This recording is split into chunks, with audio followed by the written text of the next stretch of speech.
Good evening everyone, I'm Vishal Salsekar and today we are going to cover the News Today articles for 24th of February. So in today's News Today articles, we are going to talk about 5 important articles in detail. The first article is regarding the Double Taxation Avoidance Convention. So there is a concept of Double Taxation Avoidance Agreement DTAA. So this is similar to that between India and France. Now we are going to sign and renew this particular agreement again, which was previously signed in 1998. So now there has been certain discussion regarding some key provision with respect to this Double Taxation Avoidance Convention. We will talk about this in detail. The next article is regarding the India's anti-terror policy, which is PRAHAAR. So from the perspective of internal security, we will going to see regarding how PRAHAAR is going to create a differentiation with respect to the policy on the anti-terrorism related architecture is there. So we will talk about this in detail. The next is regarding the National Monetization Pipeline 2.0. So previously till 2025 there was National Monetization Pipeline 1.0, and in that particular monetization there is asset monetization that has been talked about. So we will talk about that, what are the basic differences between 1.0 and how 2.0 is extending the version of 1.0 only, and what exactly is the asset monetization, what type of benefit it is going to create for an economy like India. The next is regarding the artificial intelligence in the rural development. We will talk about this particular thing in detail. We will also see the areas in which the artificial intelligence, the structured data is going to create a differentiation. The last is regarding the organ transplantation in India. So previously also 2-3 times we have discussed about this particular article. Now we will again talk about the article in the context of that there has been rise in the number of donors. So that is going to enhance the organ transplantation in India, and the type of transplantation that India provides, that is comparatively at a lesser cost, or we can say at the fraction of the cost as compared to the global level. Then we will talk about the personality in news, which is C. Rajagopalachari. So he had contributed immensely with respect to the freedom struggle. We will talk about him, and then there are certain other quick updates that we are going to talk about. So let's start the discussion with the very first article regarding the India and France have amended the Double Taxation Avoidance Convention DTAC, or sometime you will also able to see the name DTAA, Double Taxation Avoidance Agreement. So from the perspective of the UPSC examination, if you are reading this particular article, so from the perspective of UPSC GS paper 3, from economies perspective it is important, and also from GS paper 2 international relation, because it is going to improve the trade value and the volume between India and France, and this is going to create a differentiation with respect to the global value chain. So that's why it is an important article. Now what exactly is the context? So right now we have signed the protocol to amend the Double Taxation Avoidance Convention DTAC. Previously it was signed in 1992. So I have mistakenly told, I think 1998, it was 1992 where we had signed it for the first time with France, and now there are certain type of amendments that are being done. Now why the amendments or certain type of changes needed in these type of treaties? The simple reason is that there are changes with respect to the time. For example, when this particular type of agreement was signed, the number of avenues were lesser. Also the artificial intelligence and the issues that are being created because of that, and a lot of other techniques were not there. So now there is a need to ensure that all the modern techniques have been adapted to this particular convention. Now what exactly is DTAA or DTAC? So as the name suggests, it is the Double Taxation Avoidance Agreement. That means there should not be the taxation of the same company at two different places. For example, if there is an Indian firm which is operating in the France, now that firm is being taxed in India also and France also. Now this is the double taxation, but that particular firm, if there is this type of agreement that is signed between two countries, can be now being taxed in only one jurisdiction, which may be either India or France in this particular case, and that is depending on the agreement. So it is to prevent the individual or the businesses from being subjected to the double taxation on their income. So the type of revenues being generated, the type of incomes being earned, on those things there is a need to ensure the Double Taxation Avoidance Convention or agreement in order to reduce any type of overlapping or duplicacy. Now, talking about what are the key amendments that are being talked about right now. Now, the amendment includes, first is the removal of the MFN status. Now, why you might be thinking that why we are removing the most favored nation status? because this is a type of agreement, or we can say the type of innovation that the WTO had done, that if you are favoring or if you are providing favors to one country and you have the MFN with multiple countries, you have to give the same favor to different other countries with which you are having the most favored nation. Now in this particular case, if there is most favored nation, that will remain intact. And now once India is doing this type of double taxation avoidance convention, and suppose karo tomorrow India signs this type of agreement with any other country, now by default all these provisions through the most favored nation are going to be provided to all other countries also, because this is what the concept of MFN is.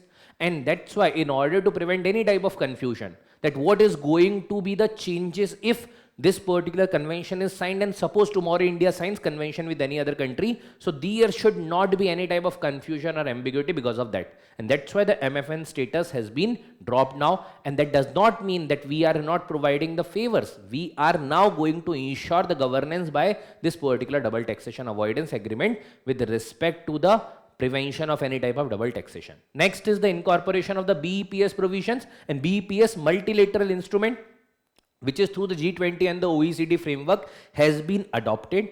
Now in this particular situation, what exactly is the base erosion and profit shifting? That means suppose karo there are a country India, or maybe let's say another country France.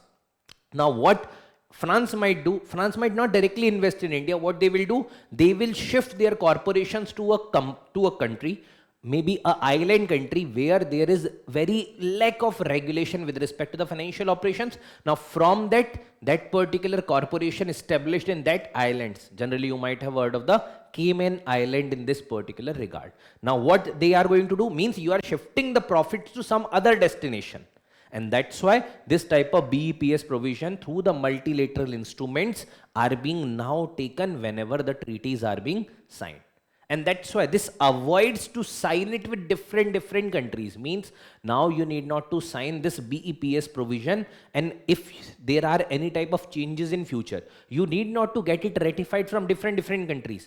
By default, if there are any changes in the multilateral instrument, it will effectively be incorporated with the treaties of different countries automatically. So this saves the time with respect to the negotiation, right? Now talking about what exactly is the MFN status. So as I have already discussed about that, it is the fundamental principle of WTO. What exactly this principle says, that there should not be any type of discrimination. That means suppose karo there is a country A. Now just if I give you simplification, there is country A, there is country B, there is country C.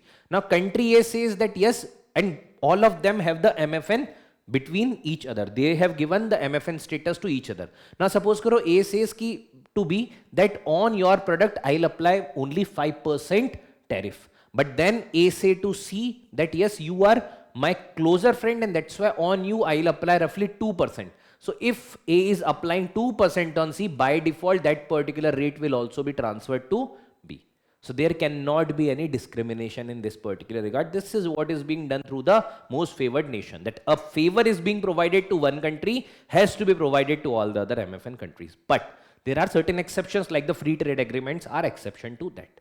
Now, it ensures the country do not discriminate between their trading partners. This is what the case is. Now, favorable trading terms to all the WTO members with whom you have signed the most favored nation or provided the most favored nation status. Now, what is the BEPS multilateral instrument? It is the tax avoidance strategy. What BEPS is? Base erosion and profit shifting. It is the tax avoidance strategy, where what you are doing, you are not doing anything illegally per se, but that entire chain is to identify loopholes in the provisions and to exploit that. So used by MNCs to shift the profit to the no or the low tax jurisdiction, means to certain countries which are not taxing you or taking very lesser tax. So it enables country to modify the existing bilateral trade treaties without renegotiating. Means this multilateral instrument is being talked about over here, that if you have signed this multilateral instrument which is between different countries already being taken into consideration, it entered into force in 2018 and came into effect in 2019 eventually, all the provisions ke saath. So if there are any changes in this particular treaty, it will effectively applicable to all the bilateral treaties with BEPS. So India has incorporated, now India is talking about in this protocol that the BEPS multilateral instrument is going to be the part of that, so that all these provisions changes eventually in future also will be automatically applicable. Now, it implements the tax treaty measures developed under the OECD G20 BEPS project. That means to some extent we can say standardization of the taxation related aspects, right? So this is regarding the MFN and the BEPS multilateral instrument. Now see, UPSC have already asked regarding certain organization like OECD, like G20, but apart from that, this particular type of terms can be asked. DTAC, direct tax avoidance related certain consultations or certain type of other things like conventions, or maybe the direct tax avoidance agreement DTAA. What exactly does that mean? In one line they can ask, and then they can expect you to choose the correct one. So from the prelims perspective, it is important, and UPSC had previously asked these type of questions. Next is regarding the India unveiled the first anti-terror policy PRAHAAR. Now from the perspective of prelims also and from the means perspective also, this is important, because now what we are going to do, suppose if there is any question from the perspective of internal security or maybe cross-border terrorism or maybe terrorism, let's say emanating from the regions of, let's say, Pakistan. So in that particular case, you can quote as the suggestion this particular anti-terror policy, which is PRAHAAR. So GS paper 3 internal security, it is important. GS paper 2 governance policy and even international relations, it is an important concept. Now what exactly is the context? That the Ministry of Home Affairs, which is the concerning ministry for the internal security related matters, so that has unveiled the policy document which is PRAHAAR. Now it is the India's national counter-terrorism policy and strategy. So this is for the first time India has released its counter-terrorism policy and strategy. What does it going to do, or what does it tells regarding the scenarios? So it gives an idea regarding what might be the probable future possibilities and the scenarios, and in those manner how proactively we can ensure a better coordination and how we can respond in a proper manner in order to get rid of that particular problem. And that's why it is important. Now it also talks about the zero tolerance against terrorism. That means it gives an idea regarding what type of perceived threats we are seeing, whether from the state actor, whether from the non-state actor, whether from the digital domain or the physical domain, and zero tolerance against these particular type of terrorism related issues. Now, what are the evolving challenges with respect to the terrorism in India? So there are certain type of terrorism related issues that India is facing. First is from the state sponsored and the global terrorism. So state sponsored, generally the cross border one, along with that certain other countries also with which India is having the cross-border terrorism related issues. Apart from that, global groupings, let's say Al-Qaeda, there is ISIS, ISIL, then there are certain proxy actors like the Jaish-e-Mohammed, Lashkar-e-Taiba, right? Then there is the crime terror nexus. What exactly is the crime terror nexus? That means there is a convergence between the terrorists and the organized crime. Now, generally what exactly organized crime do? They generally do, let's say, the issues like trafficking. Maybe it can include the cattle, it can include humans, it can include arms, all these type of things, including drugs. So these things is going to give money. Now this particular money can be utilized by the terrorist actor in order to procure the weapon, and this particular type of terrorist money that they are getting from the proceeds of the trafficking, including the cattle, human, arms, drugs, all these type of activities, this is going to further fuel the terrorism. So that means through organized crime, the terrorism is getting fulfilled, and then through the terrorism, the objective of the organized crime is also getting fulfilled. That means they are collaborating with each other, and also they are providing the logistical support. So logistical support means through the arms, ammunition, the launch pads, all these things is being provided. Next is the technological warfare and the cyber threat. So in the digital domain also there are challenges with respect to the terrorism in India specifically. So there is the propaganda, like there are different radicalization material that is available. There is deep web, there is darknet, all these things, even including the deep fakes. All these things are being utilized, radicalization, the crypto financing. So generally you might have heard recently a term regarding the financing of the terror activities, including the money laundering, and that is being done through the cryptocurrency. So now the cryptocurrency ko bhi utilize kiya ja raha hai in order to do the basic things like the money laundering. Next is the CBR NED vulnerabilities. So it is basically talking about the chemical, biological, radiological, nuclear, explosive, and the digital material. So these are the vulnerabilities that India is facing, and these are the emerging challenges. Now basically, if there is going to be a policy, the policy have to address all these things. So that's why this particular counter-terrorism strategy, which is the PRAHAAR framework, it talks about all these type of things, and it is going to give an idea regarding how proactively and how in other manner we are going to deal with this particular issue of the terrorism. So first is the prevention of terror attacks. That means this approach is going to be proactive. So suppose karo, if you are getting an idea and intelligence regarding that there may be probable issues, so you will be able to pre-plan those particular things and can prevent that type of issues, right? So proactive intelligence guided approach through the multi-agency center, which is sharing the real-time data with different agencies, where the agencies are collaborating, pooling the data and sharing the data with different agencies in a real-time manner. Along with that, the joint task force on intelligence. So again, the intelligence related data shared by the IB and the other agencies, that is also being shared. So first thing is the proactive approach, and here the real-time intelligence sharing is the one prominent aspect. Next is the response. Once you have got an idea regarding what is going to happen and that thing happens eventually, so in that case the response has to be there, and that response if standardized, that means there is not going to be any ambiguity. Means all the forces should be clear with their role, that what role they are going to perform. So in that case, firstly local police. So suppose if there is a nearby incident, so who is going to respond first? Again, there will be first responder will be the local authorities. It will be the local police as the first responder. Then there is the state and the central anti-terror forces. So different states have their anti-terror forces. There are anti-terror squads, ATS are there, and then there are the central anti-terror forces are also there. Then there is the NSG, which is the nodal counter-terror force, which is under MHA, Ministry of Home Affairs. Apart from that, how you are going to get the intelligence? So there is the NIA, state intelligence agencies for the and the investigating agencies, basically, in order to thoroughly investigate what are the loopholes, how these particular things are happening, and how we can prevent these things in future. Next is regarding aggregating the capabilities. So already there are different apparatus created. Now this particular PRAHAAR framework is talking about strengthening and collaborating all these things in order to prevent any type of mismanagement in future. So modernization of the law enforcement agencies, right? And the standardization. So modernization bhi karna hai. Standardization means there should be a type of similar protocols. There should be clarity with respect to the roles. There should be a standard operating procedures. Along with that, the modern equipment and the training also. So through the Bureau of Police Research and Development, there is going to be the better and specialized training. So training has to be there with the all probable scenario. So that is going to give you an idea regarding an actual fight scenario, what is going to happen.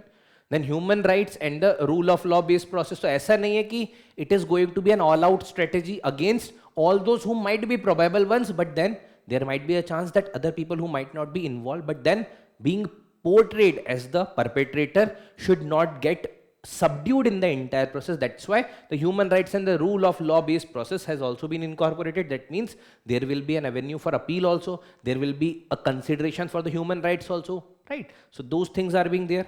Apart from that, attenuating of the condition conducive to terrorism. That means what all conditions which might generate terrorism tomorrow, means radicalization, means unemployment, means other issues. So that's why there is the graded police response that is there. Means if you are identifying any hotspot, how you can deal with that situation and how you can overcome that. That is there.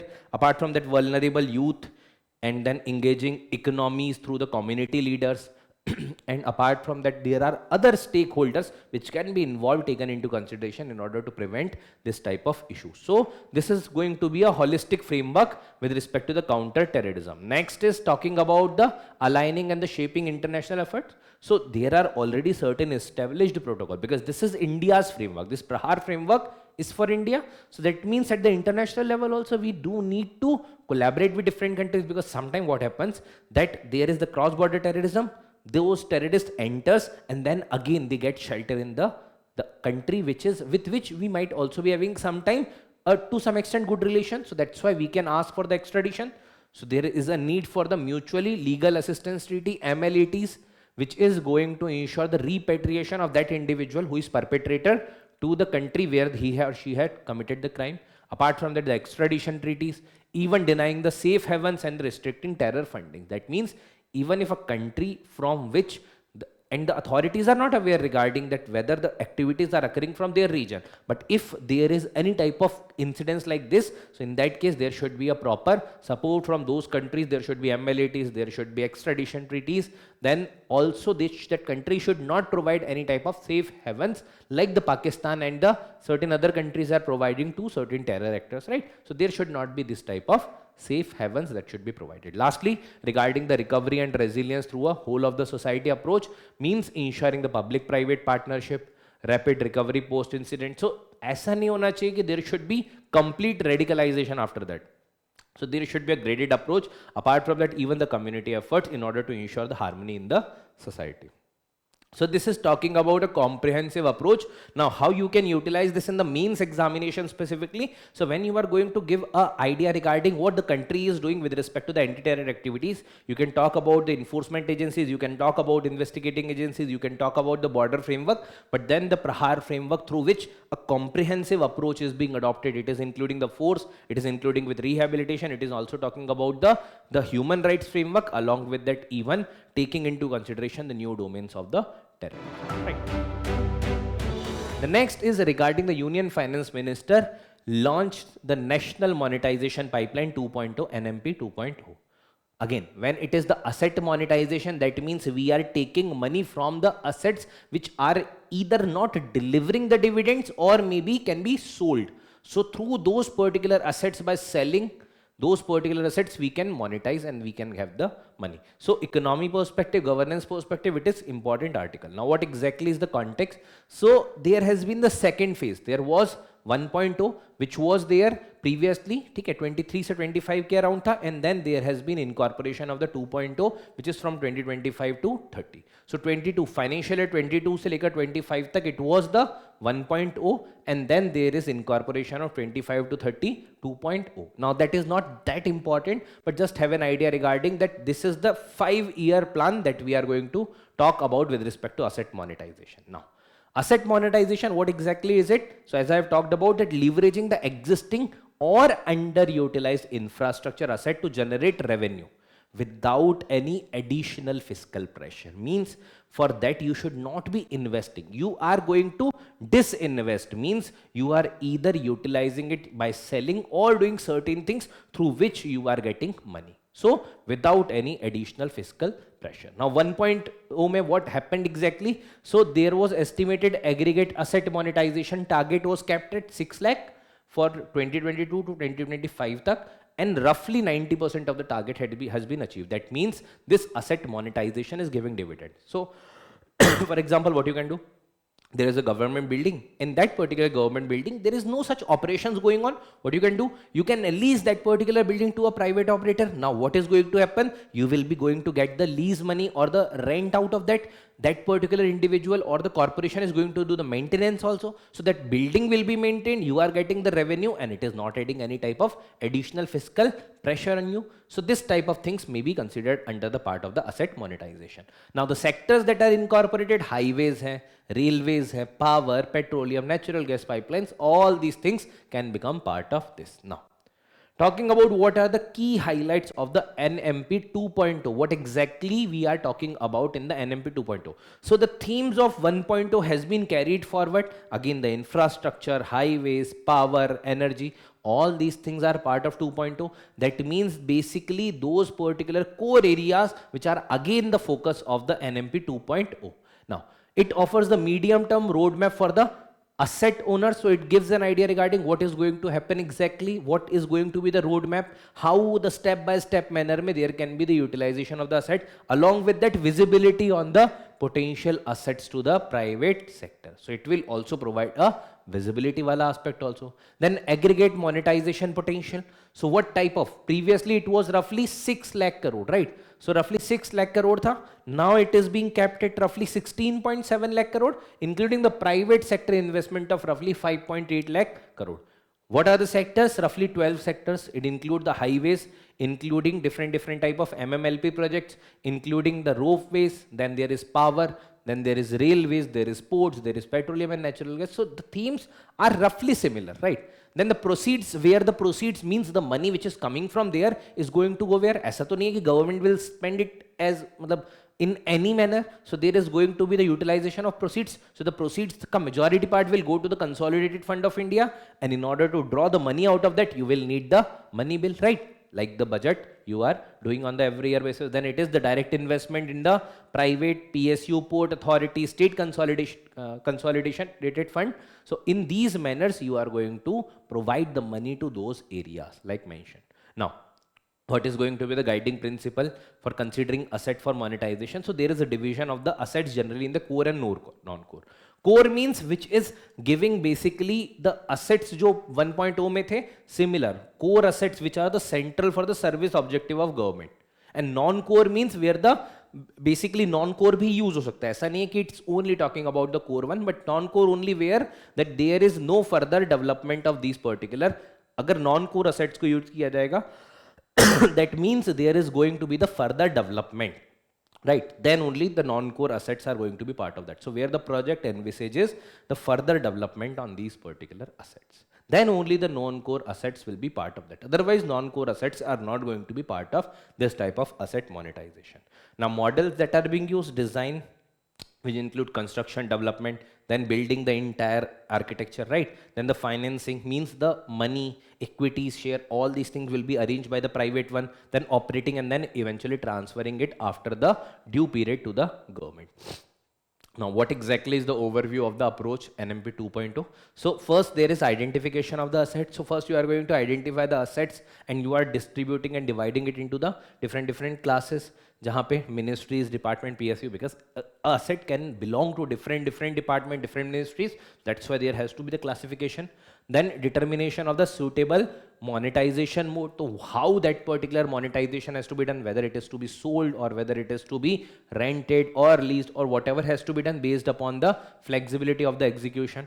Right? Then there is estimation of the monetization value, that how you are going to calculate. So based upon this, what you are going to do, revenue share in proceeds, how much has to be there, apart from that investment from the partnership project. So these things have to be determined. These are the step-by-step process. After that, estimation of the aggregate monetization value. So you are going to analyze or determine the impact of the depreciation. Like suppose tomorrow they are going to say who have leased the building that now this is a depreciating asset. So now we are going to give you the less amount. So through this you are going to identify the aggregate monetary value and then allocation of the proceeds from monetization. So how the allocation has to be done, how this type of analysis has to be done. So all these things are going to be the part of the NMP 2.0.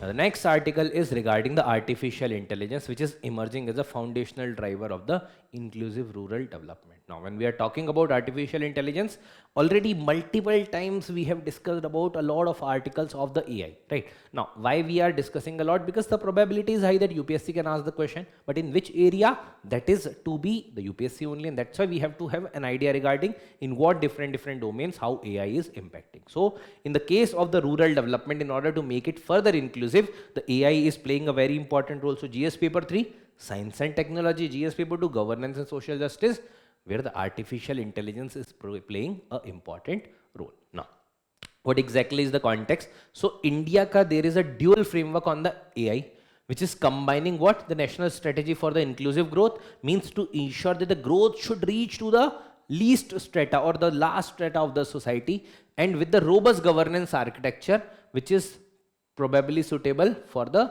rural and the socially sensitive context. That means basically we have to ensure on one side there should be a better governance, on the other side there should be the inclusive growth. So all these things has to be in convergence. That is going to ensure the inclusive growth.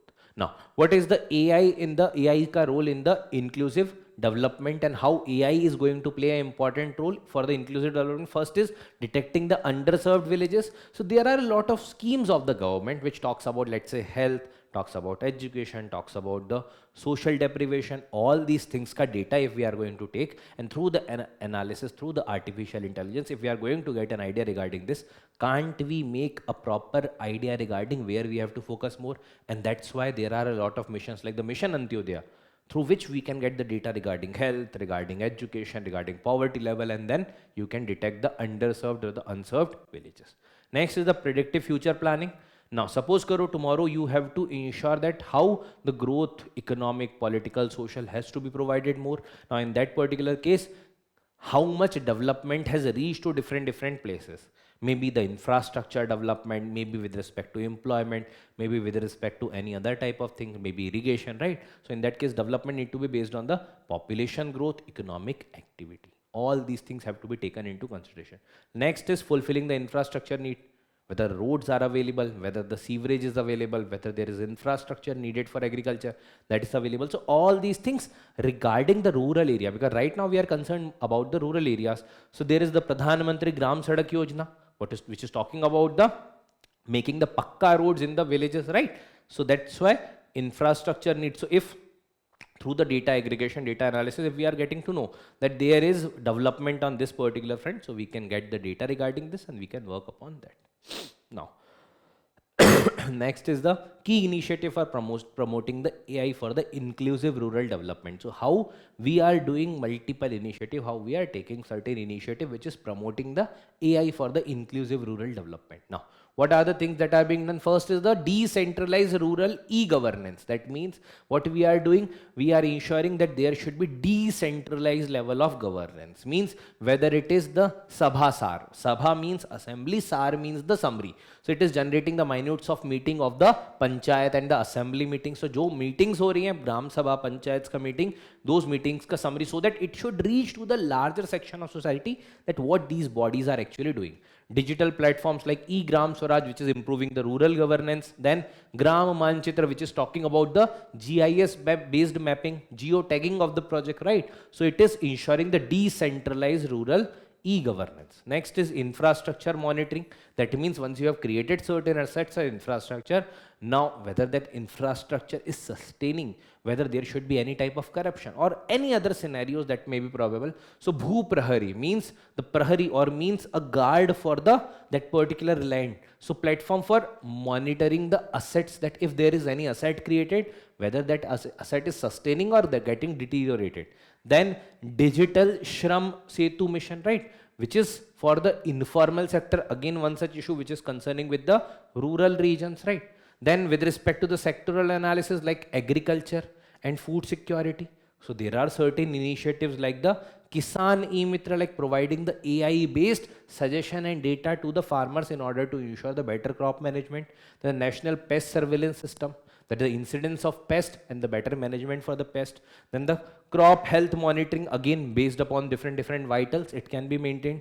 Then the precision farming, how much fertilizer has to be utilized, what type of irrigation has to be utilized, those things. Then with respect to education, there is NCRT's Diksha platform, and which is giving a basic idea regarding basic learning, along with that the digital learning, bridging the gap. Next is Youth for Unnati and Vikas with AI. So again, digital literacy, providing an avenue regarding the learning of the technological aspects by the youth. Next is healthcare. So Madhya Pradesh ka Suman Sakhi WhatsApp chatbot, which is talking about a different aspects with respect to the women's health. So that is also being talked about. So ऐसा नहीं है कि you are limiting it to the agriculture only. You are talking about health, you are talking about education, you are talking about informal sectors, which all can be making as the inclusive India, right? Then the societal benefits through the multilingual governance. Again, another such issue is like multilingual governance. So there is the Bhashini platform, which is giving the text to speech and the speech to text wala facilities, that government initiatives and a lot of other things should be understandable in different languages. So it is including 30+ languages and the voice based interface, right? So this is there through the Bhashini. Apart from that, Bharat Gen project, which is a sovereign multilingual multimodal LLM, India का खुद का LLM, right? Then the Adivani, which is talking about benefits to the tribal community, specific initiatives concerning the tribal communities. So what all areas we can ensure that there should be better use of artificial intelligence in order to collaborate and aggregate all these things to provide a comparatively better developmental approach for these sectors. This is being talked about, right? Now, whenever UPSC is going to ask regarding the inclusive growth, what is the role of AI, you can take the directly data and the pointers from your examples from here and you can quote in your answers. The next and the last major article that we had to discuss is regarding the organ donation or the organ transplantation. So India recorded a landmark surge in the organ donation and the transplantation. So roughly India has become one of the largest donor, along with that largest transplantation wala country that is being done in India. And the growth has been also multi-fold. From the perspective of GS3, economy and social sector, GS paper 2, governance, social justice, it is important. Now, talking about the context, so there has been, as per the Ministry of Health and Family Welfare ka data, the transplantation has increased roughly fourfold. So 2013 it was fewer than 5,000 and now it is roughly 20,000 in 2025. That means 4 times improvement have been observed. Now this is also the attitudinal shift. This is also regarding the deceased people, that there has been certain wish and the will, and that through that it is being executed, right? Now around 18% out of that is being donated by the deceased donor. So in India generally it is considered as a sacred aspect, but then eventually it has not been performed this much, and now there has been more awareness among the people regarding this. So the deceased donor ke through, it is now there has been an increase, and roughly 18% of this is involving the deceased donor. Now what is the reasons for rising success? That means why more and more transplantation is happening in India, how the organs and tissues are more available in India. And see, again, the commercial one is not allowed. So it is basically done in the goodwill, good faith, right? So strengthened institutional capacity. So at the apex level, there is the National Organ and Tissue Transplant Organization, NOTTO. At the regional level and the state level, there are organizations that are available. So there is a clear and the robust structure, and that robust structure got further strengthened with the clarity of the role, and eventually through that the institutional capacity has got boosted. Apart from that, promotion of green corridor. Now see, the organ and tissues are sensitive. Whenever they are going to be transported to distant regions, now in that case chances are very, very high that if they are not being transported in the adequate time period or the stipulated time period, the chances that that organ might be dysfunctional for the person and that might not be utilized. So that's why the green corridor. So special traffic free routes apart for the transportation that is being provided, so that the organ and the tissues are working properly. Then the positive public attitude. So there has been rise in the number of citizens who are registering through the Aadhaar based verification system. So it has raised to roughly 4.8 lakh citizens who have registered for this. And lastly, improved infrastructure. So donor identification, retrieval, allocation across hospital, collaboration. So previously, if there is no such digitization wala thing, locating and identifying would have become difficult. So that's why now it is identification, retrieval, allocation, all of them have become comparatively streamlined through this particular type of Aadhaar based verification system. Now, what exactly is the framework in India? So organ transplantation framework in India is being governed by the Act, which is the Transplantation of Human Organ and the Tissues Act of 1994, which is again the guidelines regarding this is being issued by the Ministry of Health and Family Welfare. Now, what is the regulatory mechanism? It is a 3-tier mechanism. At first level, there is NOTTO, which is the National Organ and Tissue Transplantation Organization. It is for the coordination at the national level, for the networking, registry of the organ tissues, and the ensuring the transplantation, right? Next is the regional one, which is at the regional level, and last is the state one, which is the State Organ and Tissue Transplant Organization. So there is a clear hierarchy of the structure which is available. Then there are certain programs which are generating comparatively a better approach and better idea and better goodwill regarding this type of initiatives like the organ transplantation. So National Organ Transplant Program, which is a central sector program to improve the access to the organ transplantation, right? So these are certain initiatives through which the organ transplantation has improved and the scenario for the organ transplantation has improved in India, right? So the next is the personality in news, and I think we have already discussed about the personality of C. Rajagopalachari, a prominent personality, contributed immensely in the freedom movement, and he became the first Indian Governor General of India. So after independence, he became the first Indian Governor General of India. And eventually after that, there was a system of president. Okay. So recently in the president's house, there has been a bust of C. Rajagopalachari that had unveiled. Previously, there was the bust of the Edwin Lutyens, who was part of the team who had manufactured this entire president's palace, right? So Rashtrapati Bhavan has been previously, मतलब जो construct किया गया था, that was by the Edwin Lutyens and along with that Herbert Baker, right? So they are the British architect who designed the large part of the New Delhi, not only Rashtrapati Bhavan, even including India Gate, North Block, South Block. So that's why you are able to see the symmetry type of structure, right? And it is designed Rashtrapati Bhavan in collaboration with the Herbert Baker. Now, Since the bust of Chakravarti Rajagopalachari or C. Rajagopalachari has been unveiled, that means again the prominent personality of C. Rajagopalachari becomes more important. So again, there is no doubt he was patriot, social reformer, renowned lawyer and the able administrator. Apart from that, the agitations and the movement where he contributed immensely includes the Rowlatt Act, where the India was protesting against the Rowlatt Act, which was being an act in order to punish those if there are people. Like during the war, there were a lot of acts that were being released by the government or being legislated by the government in order to curb the freedom of speech and expression. Now, under the Rowlatt Act, you can convict any individual, you can take them and not release, right? So that's why there was Rowlatt Satyagraha by Gandhiji. So similarly, the agitations was done by C. Rajagopalachari ji also. Then there is the non-cooperation movement where he had actively contributed. There was Vycom Satyagraha roughly 1925 ke around against the caste related issues, temple entry related issues, right? And there was civil disobedience movement. So he led a march. When Gandhiji was leading the march towards the Dandi, he was also leading the march towards the Vedaranyam, right? So march to break the salt law. Then he also proposed the CR formula. So this was a prominent formula that was suggested in 1944. It was a formula that was provided in order to ensure a better collaboration between Indian National Congress and the Muslim League in order to avoid the partition. So this particular formula was talking about that League should accept the Congress demand regarding the independence, and once the independence is achieved, there will be plebiscite in those areas which the League is saying that can become the part of Pakistan. So the northwestern part and the eastern part. If the plebiscite says that yes, we want the separation, in that case, certain affairs are going to be common and then there will be separate governance for two nations within one framework, right? Now he became later on the governor of the West Bengal 1947-48 and the Governor General of India from 48 to 50, right?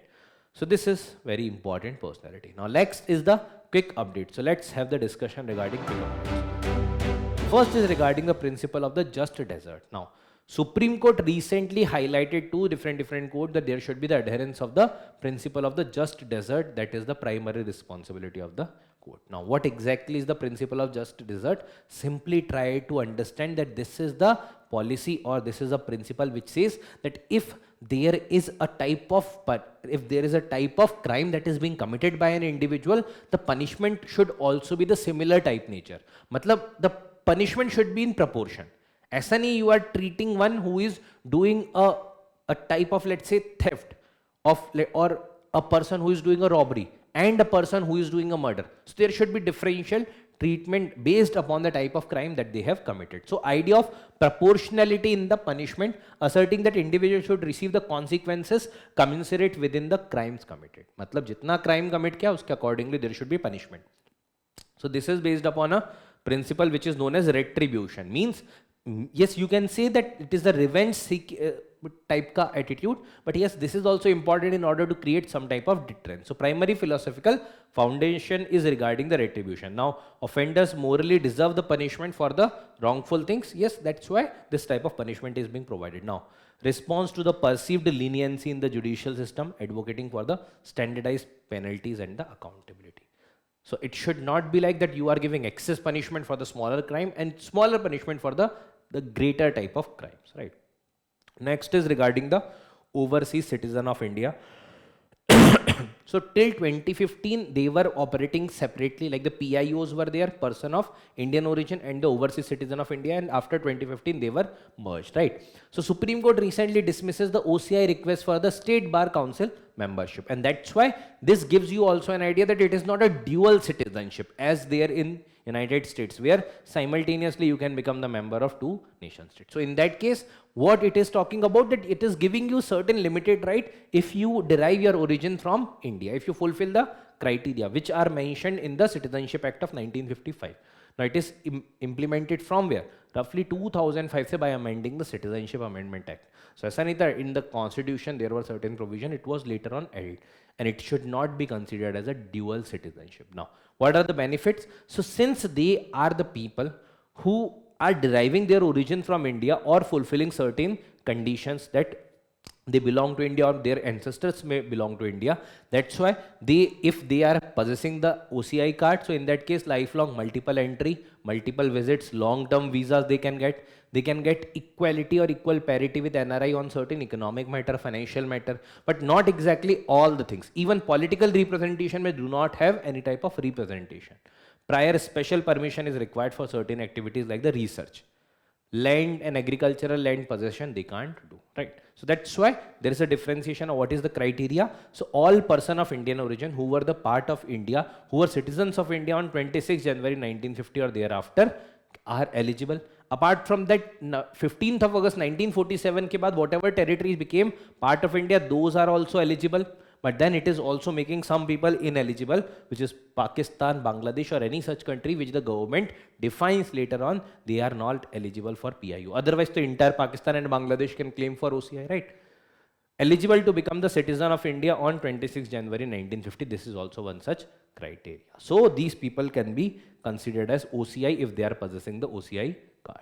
Next is the parliamentary friendship group. So as you can see, the parliamentary friendship group, that means it is a type of forum where the speakers or the parliamentary people of different countries are collaborating. They are sharing the best practices. So the Lok Sabha speaker has constituted a parliamentary friendship group with more than 60 countries. So what exactly is the objective? In order to deepen the dialogue and the exchange with the legislature across the continents. Means there are different countries which are having the parliamentary system, there are member of parliament, there are speakers of parliament or the chairperson, right? And then there is going to be an exchange of dialogue so that the best practices can be adopted. So it is complementing the traditional diplomacy which is being done through the ambassadors, right? Sustained parliamentary interaction. So it allows the lawmakers to speak directly their counterparts, share the legislative experiences, building trust and also exchanging the best practices. That means a legislature from India and other countries, let's say UK. So they can collaborate with each other, right? So facilitate the conversations on trade, technology, social policy and the global challenge. So the legislature who are eventually doing the lawmaking, they can also collaborate with each other, not only at the head of the state level, but among themselves also. Next is regarding RODTEP scheme. So government has reduced the duty benefits available to the exporter under the remission of duties and the taxes on the exported product. In very simple term, it is a type of duty or a type of benefit that is provided on the taxes that are they are paying. So remission of the duty and taxes on the exported product. So if you are doing export more, you will be eligible to claim more. So now this particular duty benefits have reduced to 50%. Now, very simple one. 2021 में चालू हुई थी. It is foreign trade policy 2015 का part है, right? Now it provides the refund for the taxes. So if you are paying the taxes, you can get certain refund, reimbursement or rebate, right? Refund of taxes, duties and levies incurred during the manufacturing, distribution of the exported good that are not reimbursed under any other act. So there is a precondition that it should not be reimbursed under any other central, state or the local mechanism. If it is not, then only you will be able to claim the remission of the duties and taxes on the exported products, right? Department of Revenue, Ministry of Finance is the nodal department and ministry. Next is regarding chicory. So basically once you are seeing the coffee pack that you are taking, there is also the constituent element which is chicory, which is being mixed with the coffee in order to enhance the fragrance, and sometimes it is appearing it is a comparatively cheaper product. So now FSSAI has mandated to display the chicory content in the coffee, because obviously if you are adding more chicory, that means the cost can be reduced, and in that way if it is labeled as only coffee, that means it may be misleading, right? And that's why that particular thing has to be now mentioned if it is containing chicory. So it is a blue flowered perennial plant which is from the family of Asteraceae. ठीक है, Asteraceae से है. Then roots can be roasted and then grounded to impart the additional color, bitterness to coffee. So additional color, bitterness, all these things can be derived. And again, this fragrance is also similar, right? It is caffeine-free service substitute of coffee, contains the inulin, which is a natural sweetener. So it is also a type of carbohydrate, which is giving the sweetener wala effect. FSSAI regulation says that mandate not less than 51% of the coffee content in the coffee chicory mixture. So in that mixture also, the coffee content should not be exceeding, coffee content should not be less than 51%. Next is regarding technologies for the monitoring quality of the national highways. So already we have seen a lot of images, lot of videos are being circulated with respect to the highways. That's why the highways and the construction technology related question can be a probable one. So Ministry of Road Transport and Highway deploys the mobile quality control van equipped with the various technologies to monitor the national highway. Again, why this is happening? Because sometimes there are the construction quality that comes in question if that highway washes away in a very few years of the construction. That talks about the lack of quality in that particular construction, and that's why there are certain techniques that are being used. One is the ultrasonic pulse velocity meter. So in that you are sending the sound waves through the concrete, and if there are any type of distortion, there may be cracks also. So that will give the distorted waves, and through which you will be able to get an idea regarding if the quality is good or bad.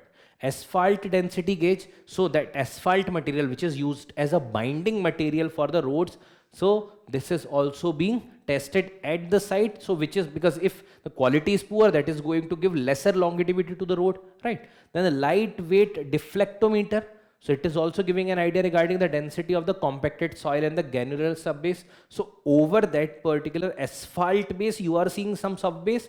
In that particular subbase, suppose, assume that if you are not doing a lot compaction, the chances are very, very high that when the heavier vehicle are going to pass over that, the road will be getting subsided, right? So the lightweight deflectometer, that is also there. Apart from that, reflectometers, which is going to give an idea regarding the visibility of the signs, markings, so that the roads should be clearly visible. Again, you will be observing that when there is a fog-like situation, this type of reflectometers are going to be the life saviors, right? And that's why these are certain technologies to monitor the quality of highway. Next is regarding the PM Surya Ghar. So recently, Prime Minister has lauded the milestone of 30 lakh household who have adopted the rooftop solar under the PM Surya Ghar scheme. Simply, the household can adopt the solar panel. That solar panel is used to generate the electricity from the solar rays. That thing will be then transferred to the grid, and based upon that you are going to get the subsidy in your electricity unit. So it is the world's largest domestic solar rooftop initiative launched in 2024. Government is also providing subsidy so that people should take it more and more. So it is installing the rooftop solar and providing the free electricity for up to 300 monthly units to roughly 1 crore households. So 300 monthly units tak subsidy you can claim. Now Ministry is Ministry of New and Renewable Energy. Till when? 2026-27, that means the subsidy and the benefits you can get till here. Now subsidy kya hai? Up to 40% to the household. Now based on the household's average monthly electricity consumption and corresponding suitable rooftop solar plant capacity. That means it should not be like that very small house, which may be, let's say, 100 gaj or maybe 1000 gaj, both are getting the similar type of subsidy. So based upon different parameters, it is going to be provided. Now the last is regarding the functional diversity. So recently there has been a study that is talking about that the land use change and the elevation, they influence the functional diversity. So biodiversity mein one such step is the functional diversity, means each and every organism in that particular region are performing different functions assigned to them, right? So this functional diversity is also very, very important. So they are influencing the functional diversity of the spiders in the northwestern Indian Himalayas, right? Now what exactly is functional diversity? It is defined as the subset of the biodiversity that encompasses the range and the value of the organism within an ecosystem. That means what type of task they are performing, how they are functioning, how their dynamics are there, how stability, how the productivity is there, and the nutrient balance. So there is an example provided, just say assume a forest. In that particular forest, the functional diversity talks about that there are different birds. One might be putting the crack in the hard seeds, then other is eating insect from the tree beaks, then other is dispersing the fruit seeds. Means each and every organism is performing their own respective task, and now this combinedly is sustaining the biodiversity. If there will be replacement of one, there might be other one which can do and cover that particular task. That's why if the functional diversity is higher, the resilience of the ecosystem is more. That's what is the case. So that enhances the resilience through the redundancy, allowing the compensation if the species are being lost. That means it can cover up for the same, right?